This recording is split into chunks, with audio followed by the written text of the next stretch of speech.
नमस्कार दोस्तों, मैं हूं दिनेश के वोरा। स्वागत है आपका न्यूज टाइम एसएस न्यूज के इस लाइव अंक में। दोस्तों, बात करेंगे राम मंदिर। तो अब समझो तैयार है बिल्कुल, हालांकि है तो आधा अधूरा, पर प्राण प्रतिष्ठा तो होने जा रही है। आ, मोदी सरकार चाहती है कि इसका जो फ्लेवर है वो लंबे समय तक सस्टेन हो, लेकिन शायद 2019 और 2024 की मूल प्रवृत्ति में यही फर्क है कि आज की तारीख में कोई भी मुद्दा भारत में स्टिक नहीं करता है। सुबह की खबर दोपहर को बासी हो जाती है, दोपहर की खबर रात को बासी हो जाती है। अगर ऐसा होता तो महिला आरक्षण बिल का जो सबसे बड़ा मुद्दा था, स्टिक करता था, वो भी 3 दिन तक स्टिक नहीं कर पाया। जनरेशन चेंज हो गई, यानी कि नस्लें चेंज हो गई 2019 और 2024 के बीच में। शायद उनको भी ऐसा लगता है कि अगर क्या कहते हैं लेटेस्ट फिल्म भी कोई आ जाए शाहरुख खान की, तो भी 3 दिन चलती है। जो पैसा कमाना है पहले 3 दिन में कमा लो, बहुत ज्यादा हुआ तो पहले 5-6 दिन में कमा लो, उसके बाद 7वें दिन फिल्म नहीं चलती है। कुछ ऐसे ही हाल आज के हमारे राजनीतिक मुद्दों के भी हैं कि उनकी भी उम्र फिल्मों की तरह बहुत छोटी है।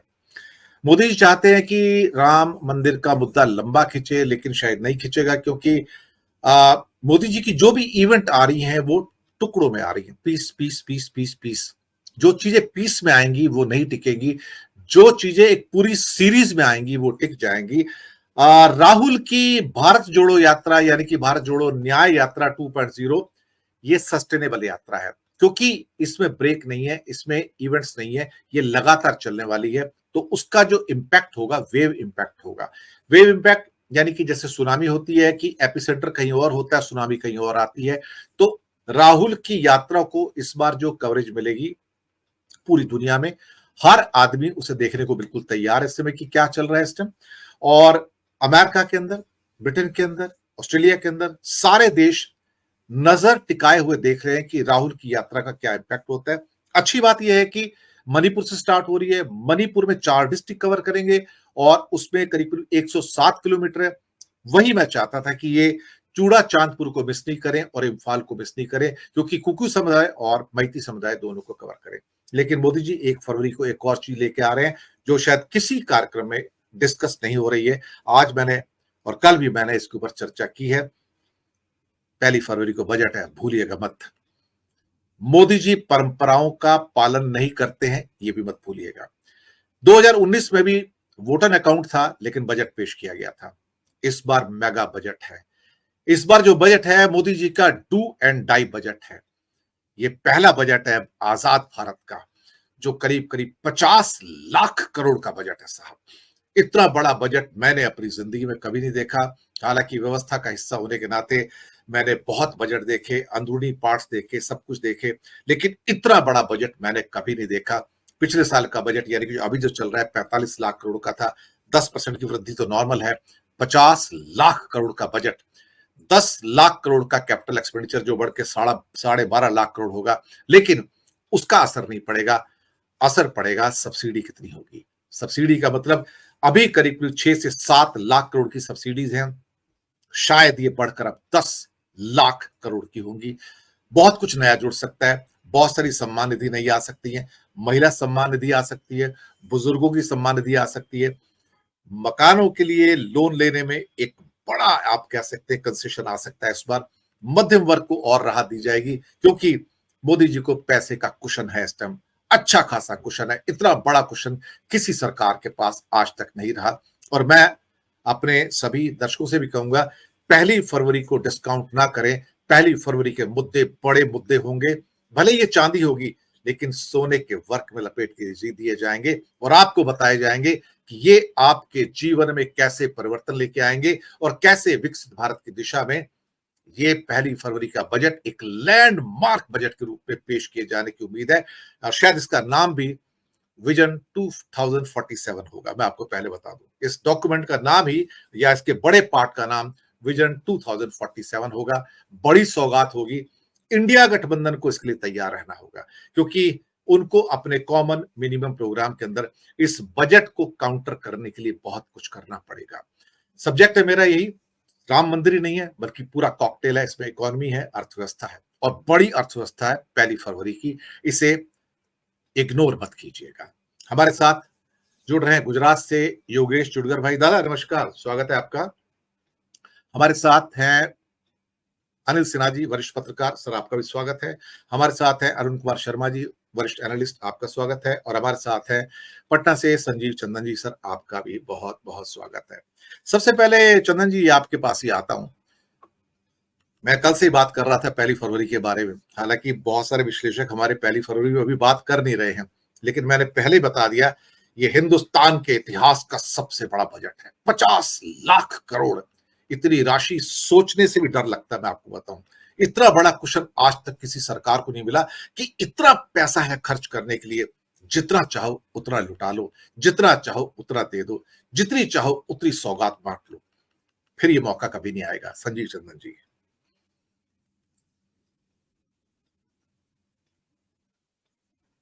सर आवाज नहीं आ रही आपकी। संजीव जी आवाज नहीं आ रही। आपकी शायद कॉल आई है, उसमें उसके चक्कर में ये हो गया है। आप दोबारा ज्वाइन कीजिए सर। आपकी वॉइस नहीं आ रही है सर। हाँ, आप दोबारा ज्वाइन कीजिए। तब तक मैं अनिल सिन्हा जी से यही टिप्पणी लूंगा मैं। अनिल सिन्हा जी, जो बात मैंने कही वही आपसे भी। हाँ देखिए, एक तो आपने ये सबसे जो बड़ी बात कही क्या कि परंपरा का पालन नहीं करते हैं मोदी जी, वही इम्पोर्टेंट है। क्योंकि अभी तक जो परंपरा रही है कि जो गवर्नमेंट आने वाली गवर्नमेंट है, मतलब जो गवर्नमेंट मतलब ये नहीं होता कि पॉलिटिकल पार्टी, गवर्नमेंट मतलब गवर्नमेंट कंटिन्यूटी में माना जाता है। और उसमें माना जाता है कि जो फ्रेश मैंडेट ले रही है पॉलिटिकल मतलब जो भी गवर्नमेंट, उसको अभी वोट ऑन अकाउंट ही सिर्फ होना चाहिए। तो वो जो है ये, और उसको उतने दिन उसी हिसाब से रखना चाहिए जिसको आप कह सकते हैं कि बजट जब आएगा, वो गवर्नमेंट आएगी, नई गवर्नमेंट, तो वो करेगी।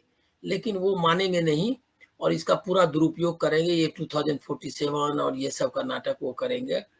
इसमें मुझको लग रहा है क्या है कि इसमें जो रोल मीडिया को करना चाहिए, वो रोल मीडिया नहीं कर रहा है। इसीलिए इसको उजागर नहीं कर रहा है, क्योंकि सब्सिडीज का जो मतलब जिस तरह से सब्सिडीज दिए जा रहे हैं, उनका नेचर क्या है, उनका डिलीवरी क्या है, उनका इम्प्लीमेंटेशन क्या हुआ, ये सारा कुछ एकदम मतलब रिव्यू के बियॉन्ड रिव्यू है। कोई नहीं रिव्यू कर रहा उसका, न कोई उसके बारे में आपको सही ढंग से जानकारी दी जा रही है, और न कुछ इस तरह से उसका एनालिसिस किया जा रहा है। एक तो है कि नेचर ऑफ क्या किस तरह का ये क्रिपल, मेरा मानना है जिस तरह से दिया है इन्होंने, मैं ये मानता हूँ कि वेलफेयर स्टेट के मैं पक्ष में रहा हूँ, ऑलवेज सोशल सिक्योरिटी के पक्ष में हूँ। लेकिन ये जो क्रिपल करने का जो एक तरीका है कि आप बाकी सोशल सिक्योरिटी नहीं कर रहे हैं, आप उनसे हेल्थ, एजुकेशन, एम्प्लॉयमेंट, ये सारा कुछ छीन रहे हैं। उसके एवज में आप 5 किलो अनाज वाला फॉर्मूला है, ये इसके खिलाफ हो।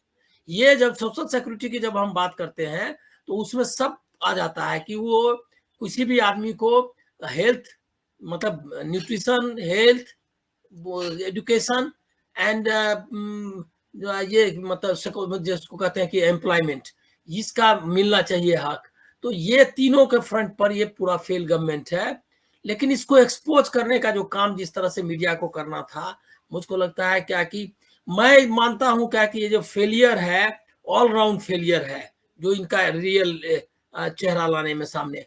अब अभी आप देखिए क्या कि जिस तरह से अयोध्या में हो रहा है, अब मतलब कुछ यूट्यूबर्स ने भले ही दीप जलाए, दीप जलाने के अभियान के पीछे तेल निकालने वाले स्टोरी की, लेकिन उसके बावजूद कितना पैसा उन्होंने डाइवर्ट किया, कितना मतलब किस तरह से सरकार की मशीनरी का दुरुपयोग किया गया हर एक इवेंट पे। उसमें कॉस्ट जो आया, मैंडेज लॉ जितना ये किया गया। अब आप बताइए कि यूपी में ये जो एक्सरसाइज है या पूरे कंट्री में, इस एक्सरसाइज में जो प्रोडक्टिव मैंडेज है, मतलब लोग का, मतलब जो गवर्नमेंट का ये है एक्सपेंडिचर्स हैं, हर एक महकमा लगा हुआ है।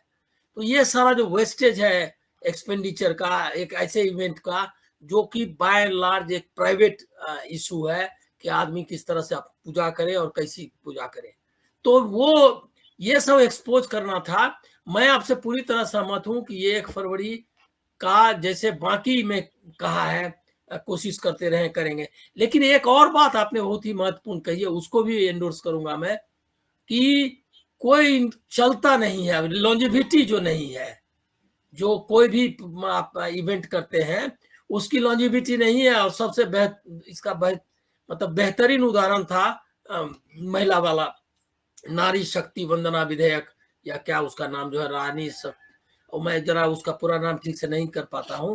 वो जो नारी शक्ति वंदन विधेयक जो था वो सबसे बड़ा था। हाँ, महिला आरक्षण, महिला आरक्षण हम लोग कहते हैं, लेकिन वो तो कुछ शक्ति वगैरह के टर्म में कहते हैं ना। तो वो जो है उसका उन्होंने किस तरह सस्पेंस रखा अपने ही लोगों को, मतलब बीजेपी के एमपीज, इवन कैबिनेट को नहीं मालूम था कि वो क्या करने वाले हैं। ये सारा नाटक करने के बाद भी इम्पैक्ट उसका 0 रहा है। तो इसके लिए ऐसे इवेंट्स का कितना इम्पैक्ट होगा वो कहना मुश्किल है। साथ में आपने एक और बात कही, उसको भी चर्चा करना चाहिए कि राहुल गांधी का जो कि भारत जोड़ो यात्रा का इम्पैक्ट ऑल राउंड होने वाला है। तो यहां पर मैं आपको जोड़ूंगा कि जो कंटेंट अगर है, लॉन्जेविटी उसी पर डिपेंड करती है। कंटेंट अगर नहीं है, मैं मानता हूं कि अगर ये जो इवेंट था राम मंदिर का, उसको एक ब्रॉडर रिलीजियस डिस्कोर्स में वो बदल सकते थे अगर उनका विजन ब्रॉड होता। लेकिन उनका विजन ब्रॉड नहीं, मतलब बदल सकते थे ये कि हो जाती एक धर्म की एक नई चर्चा भी हो सकती थी, लेकिन ना उनका विजन उनके पास है और ना वो चाहते हैं। वो उसको संकुचित एक इवेंट के रूप में, एक दकियानुसी इवेंट में बदल दिया उन्होंने। छठ, प्राण प्रतिष्ठा, ये सब 1000 साल पीछे ले जाने वाला सब उपक्रम है। और इसमें सारे जो कबीर से लेकर के राजा राम मोहन राय और विवेकानंद तक की जो हमारी यात्रा है, हिंदू धर्म की यात्रा, मतलब मैं नहीं मानता कि वो समग्र ही था। उसमें एक जो पर्टिकुलर हिंदू रिस्पॉन्स जिसको आप कह सकते हैं, कल्चरल क्वेश्चंस का जो सवाल थे, सांस्कृतिक सवाल, वो रिस्पॉन्स को भी उन्होंने खत्म कर दिया। क्योंकि इस बीच में बहुत बड़े बड़े रिस्पॉन्स आए हैं, कबीर रैदास से लेकर के सब, जो कि सेंटर्ड है इसी भक्ति के ये पे, लेकिन वो सब भी पोष देना चाहते हैं। इसीलिए इनका डिजाइन जो है बहुत ही, मैं मानता हूं कि कुत्सित है और बहुत ही जब भारतीय संस्कृति और सभ्यता के भी विरोध में है, शोषणकारी और इसके पक्ष में तो है ही, और पीछे ले जाने वाला है।